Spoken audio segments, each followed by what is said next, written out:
Hello friends, welcome back to my YouTube channel the speaking stars. मैं हूं आपकी astro friend Shivani. आशा करती हूं आप जहां भी हैं मस्त हैं, स्वस्थ हैं।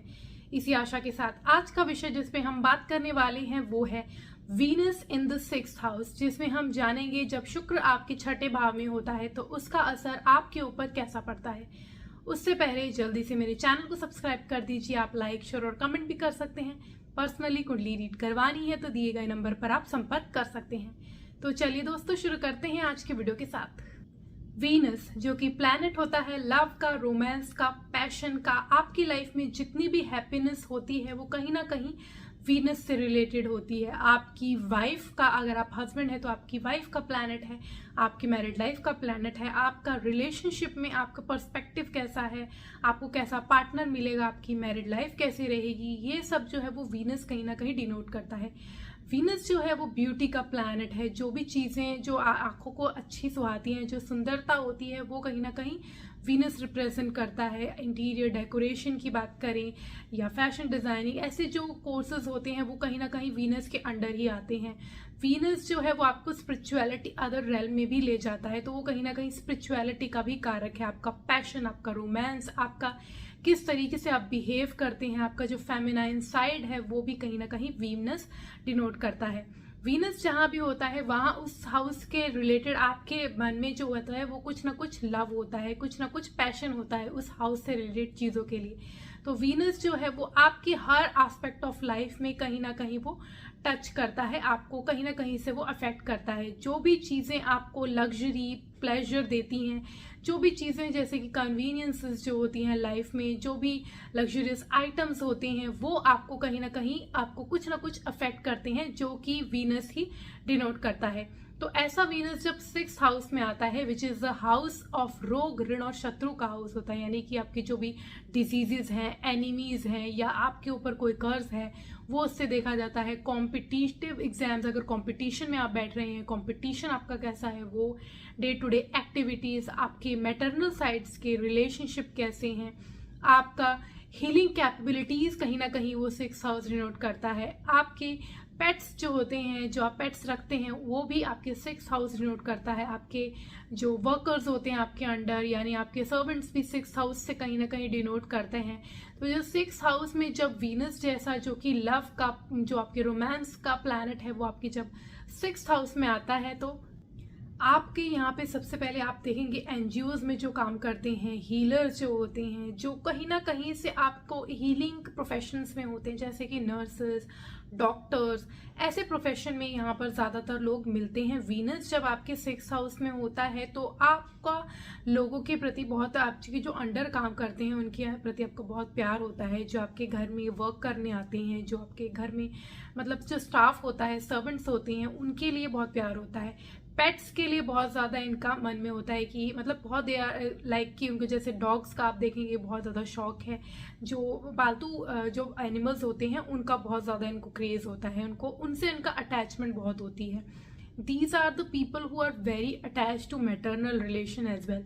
ये इनकी जो मदर और मदर के साइड के जो रिलेशंस हैं उनसे इनका बॉन्ड ज़्यादा होता है as compare to their father, क्योंकि Venus being the planet of love and which is in the planet of which is in the house of maternal relations, तो इसीलिए उनका जो रिलेशन है अपनी जो साइड होते हैं, मदर की साइड के रिलेशन में ज़्यादा होता है। वीनस आपका जब 6th हाउस में होता है तो आपके जो भी शत्रु होते हैं वो भी आपके कहीं ना कहीं आपका इतना अच्छा बोलने का तरीका या बात करने का तरीका या आपकी जो कैपेबिलिटीज इतनी अच्छी होती हैं कि वो लोग जो होते हैं वो भी आपके शत्रु से आपके दोस्त बन जाते हैं, और आपका उनके लिए भी बहुत ज़्यादा ईजी जो अप्रोच है वो रहता है। यहाँ पे हो सकता है कि क्योंकि प्रॉब्लम्स क्रिएट करता है हेल्थ में, कुछ ना कुछ आपको कुछ ना कुछ इश्यूज क्रिएट करेगा, एंड आपकी अगर डेबिलिटेटेड है यहाँ वीनस या बैडली अफेक्टेड है, कुछ ना कुछ अफ्लिक्टेड है, तो आपका प्रॉब्लम क्रिएट कर सकता है। यानी कि आपकी रिलेशन आफ्टर मैरिज, आपकी जो प्रॉब्लम्स हैं वो और भी क्रिएट हो सकती हैं, एंड आपका जो लाइफ में स्ट्रगल्स भी आपको फेस करने को मिल सकती है आगे बढ़ने के लिए। लाइफ में डे टू डे एक्टिविटीज़ में भी आपको कुछ ना कुछ काम जो है करने में कुछ ना कुछ अड़चनें क्रिएट हो सकती हैं। यहाँ पे आपका अगर वीनस अच्छा है तो जैसे मैंने बताया कि आपके अंदर वो कैपेबिलिटीज होती हैं कि आप किसी की बात को सुन के उसको हील करना, उसको कैसे उसके बातों को सुन के आपको उसको मतलब ईज करना, उसको इजीली कैसे रखना है, वो आपको अच्छे से आता होता है। यहाँ पे जब वीनस 6th हाउस में होता है तो इंसान जब फॉरेन रिलेटेड एक्टिविटीज़ करता है, यानी कुछ का प्रोफेशन जो होता है वो कुछ उनसे फॉरेन से जुड़ के होता है या कुछ ऐसे स्पिरिचुअलिटी वाली तरफ होता है, तो उनके ज़्यादा पर्सपेक्टिव अच्छे होते हैं। ऐसे लोग जो होते हैं उनका अकल्ट में बहुत इंटरेस्ट होता है और बहुत ज़्यादा अलोन टाइम स्पेंड करना ये लोग पसंद करते हैं। इनको पसंद होता है कि अलग से जाके ये अलोन टाइम स्पेंड करें। वीनस 6th हाउस में तो आपको अट्रैक्टिव पर्सनालिटी देता है। आपको लोग जो होते हैं वो आपके प्रति काफ़ी आकर्षित हो जाते हैं क्योंकि आपकी पर्सनालिटी कुछ ऐसी होती है। और डे टू डे में, क्योंकि डे टू डे एक्टिविटीज़ का है 6th हाउस, तो आप डेली भी जो लोगों से बात करते हैं तो बहुत पोलाइटली करते हैं, उनको अट्रैक्ट कर जाती है आपकी बातें। तो इसीलिए मैंने बताया कि आपके जो दुश्मन हैं वो भी आपके कहीं ना कहीं आपकी जो बातें हैं आपके उस तरीके से दोस्त हो जाते हैं। चाहे वो पीछे आपके फिर भी कुछ गलत सोच रहे हो, लेकिन आपके आगे तो आपको ऐसे दिखेगा कि दे आर वेरी प्लेजेंट। आप भी उनके साथ बहुत ज़्यादा प्लेजेंट रहते हैं, वो भी आपके साथ बहुत ज़्यादा तू मैं ऐसे वाली चीज़ें नहीं होती। अगर यहाँ पे वीनस जो है वो अच्छा है, यानी कि ऊंच का है या अच्छी पोजीशन में है, अपनी फ्रेंडली साइन में है और उसकी डिग्निटी यानी स्ट्रेंथ अच्छी है, तो यहाँ पे इंसान जो होता है शादी के बाद धीरे धीरे प्रोग्रेस करके आगे बढ़ता है। उसको जो है कहीं ना कहीं से अपने जो पार्टनर का सपोर्ट मिलता है, स्पेशली अगर वो फॉरेन रिलेटेड मतलब फॉरेन कंट्री में जाके काम करे या उसका जो स्पाउस है वो फॉरेन का भी हो सकता है, ऐसी भी पॉसिबिलिटीज़ हैं। लेकिन अगर यहाँ पर डेबिलिटेटेड है और बैडली अफ्लिक्टेड है राहु सैटर्न जैसे प्लैनेट से और स्ट्रेंथ भी नहीं है, तो यहाँ पे इंसान जो है वो मैरिज के बाद स्टक्ड महसूस करता है। उसको ऐसा महसूस होता है कि he can not move anywhere, चाहे वो लड़का हो या लड़की, उसको फील ऐसा होता है कि कुछ ना कुछ खिंचाव हो रहा है। और क्योंकि 6th हाउस जो होता है वो आपको कहीं ना कहीं स्ट्रगल फेस कराता ही है, तो आपकी लव लाइफ जब आप इनिशियल ईयर्स में होते हैं, स्पेशली ड्यूरिंग योर 20s, जब आप लव लाइफ अपनी फेस कर रहे होते हैं, तो आपको ब्रेकअप्स भी ये काफ़ी देता है, आपको हार्ट ब्रेक्स देता है।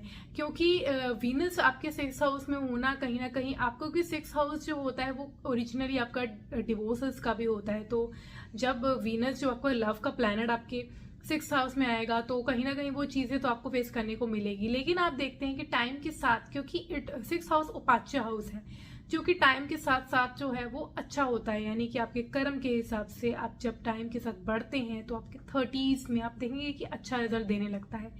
वो भी तब जब वो अच्छी डिग्निटी में है।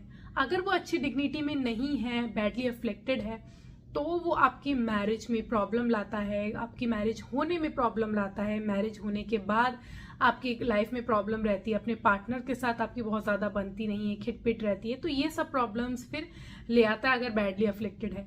अगर अच्छे स्ट्रेंथ में है तो आप देखेंगे उनका आपको साथ मिलता है, डेली वो आपको सपोर्ट करते हैं, आप दोनों मिल के जो है वो अपनी लाइफ को आगे प्रोग्रेस करते हैं। यहाँ पे अगर इंसान जो है वो अपने पेट्स की, क्योंकि उनका बहुत ज़्यादा लगाव होता है पेट्स से, और सर्वेंट्स के लिए भी वो ऐसी उनकी नज़र होती है कि मतलब बहुत ज़्यादा, जैसे कई लोग होते हैं कि अपने सर्वेंट्स को बहुत ज़्यादा नीची नज़र से देखते हैं, ऐसे नहीं होते लोग। दे बिलीव कि इनके जो सर्वेंट्स हैं वो भी इंसान है, एक ह्यूमन बीइंग की तरह उनको देखते हैं और उनके लिए भी रिस्पेक्ट रखते हैं। एंड यहाँ पे सबसे ज़्यादा आपको लोग मिलेंगे हीलिंग प्रोफेशंस में, जो भी हीलर्स होते हैं, जैसे कि रेकी हीलर होते हैं, एस्ट्रोलॉजर्स होते हैं, या जो भी डॉक्टर्स, नर्सेस कहीं ना कहीं हील करने के लिए हेल्प करते हैं। तो वो प्रोफेशनल्स ज़्यादातर यहाँ पे लोगों के होते हैं और वो उनके अंदर कुछ कैपेबिलिटी ऐसी होती है कि वो लोगों की बात समझते हैं, उनको हील कर देते हैं। तो ये चीज़ एक पॉजिटिव होती है। यहाँ से आपका जो वीनस है 6th हाउस से एस्पेक्ट करता है 12th हाउस में, जैसे कि मैंने बताया कि इंसान को है अकेले रहना पसंद होता है, क्योंकि 12th हाउस इज अबाउट अकेले रहने वाला, क्योंकि एक अलूफ हाउस है, तो वहाँ अकेला रहना इनको पसंद होता है। और ये लोग जो होते हैं स्पेंड कभी कभी ज़्यादा कर देते हैं लग्जरियस चीज़ों में, ओवर स्पेंडिंग कर देते हैं। इनको इस चीज़ का ध्यान रखना चाहिए कि बहुत ज़्यादा स्पेंड ना कर दें और अपने जो कैरेक्टर है उसको मेंटेन करके रखें, तो उनके लिए ज़्यादा अच्छे रिजल्ट मिलेंगे। जितना ज़्यादा ये स्पिरिचुअलिटी से इंक्लाइंड होगी, क्योंकि 12th हाउस आपकी स्पिरिचुअलिटी का भी होता है। तो जितना ज़्यादा ये लोग स्पिरिचुअलिटी से आत्म जो इंसान का कनेक्शन होता है गॉड के साथ, उनके साथ कनेक्ट होके रहेंगे, उतना इनको फायदा रहेगा, उतना ये लोग आगे डेवलप करेंगे। तो जितना लॉयल रहेंगे और बहुत ज़्यादा ओवर इंडल्ज नहीं होंगे लग्जरियस आइटम में। क्योंकि क्या होता है ना कि जब आपके पास पैसा आता है या कुछ हेल्प आपको मिलती है, तो आप क्या करते हैं, ये चीज़ें जो होती हैं जिसमें बहुत ज़्यादा इंडल्ज हो जाते हैं गलत चीज़ों में, यानी कि आप जो आपका ड्रिंकिंग हैबिट्स ऐसी हो जाती हैं, मांस मदिरा ऐसी चीज़ों के पीछे चले जाता है इंसान, तो वहाँ पे प्रॉब्लम क्रिएट हो जाती है। बहुत ज़्यादा इसमें इंडल्ज ना होके स्पिरिचुअली इंक्लाइंड रहें, स्पिरिचुअली जुड़े रहें, तो यहाँ फिर वीनस जो है बहुत अच्छे पॉजिटिव रिजल्ट देता है। और आपको एक अगर 12th से कनेक्टेड अच्छा है, 12th हाउस से इसका कनेक्शन अच्छा है, तो कुंडलिनी शक्ति भी क्रिएट करता है आपको मोक्ष का कार्य, क्योंकि 12th हाउस जो आपका कहीं ना कहीं मोक्ष का हाउस है, तो वो भी उसके लिए भी वो कहीं ना कहीं हेल्प करता है, यानी कि आपके जो एनलाइटनमेंट का कारक भी यहाँ पे वो बन जाता है। आज के लिए इतना ही। मेरी नेक्स्ट वीडियो में मैं Venus in the 7th house पर बात करूंगी। For that stay tuned, stay connected, do subscribe my channel and नीचे दिए गए बेल आइकन को जरूर प्रेस कर दीजिए ताकि आपको मेरी लेटेस्ट अपडेट मिलती रहे। तब तक के लिए ओम शांति, thank you and take care.